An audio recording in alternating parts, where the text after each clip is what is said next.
Hi, welcome to 2020 Tasty Treats with GourmetQuilter. We're having a lot of fun with trees at the moment.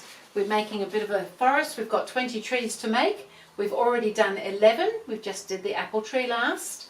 So we're having a lot of fun with these trees here. We're up to tree number 12. There's a diagram here of what I'm doing.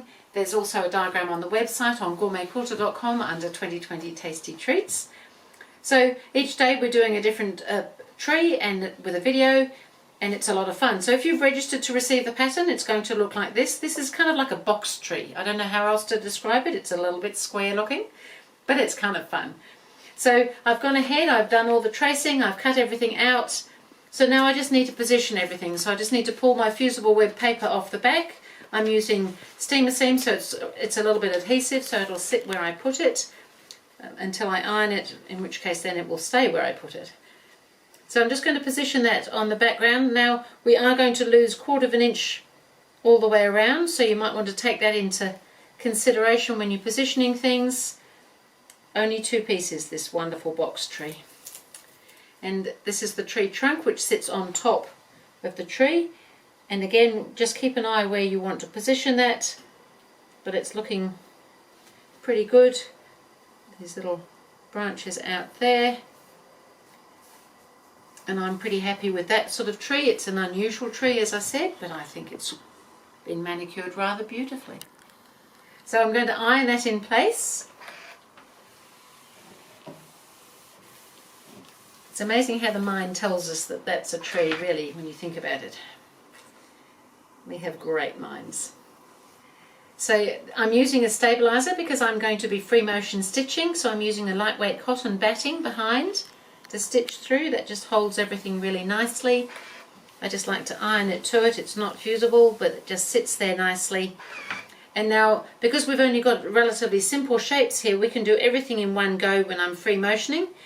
I can start on the tree trunk. I can do all of the tree trunk. If I start somewhere near where the box part of the tree is, then I can skip straight onto that after I've finished the trunk and branches and come around back to more or less where I started, and it will be done.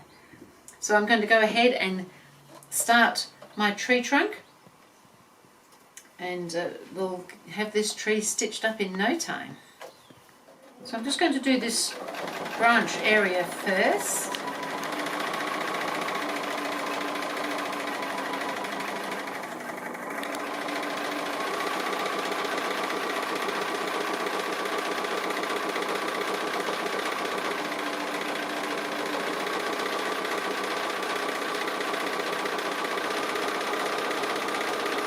So much fun doing this applique. I really enjoy this free motion stitching.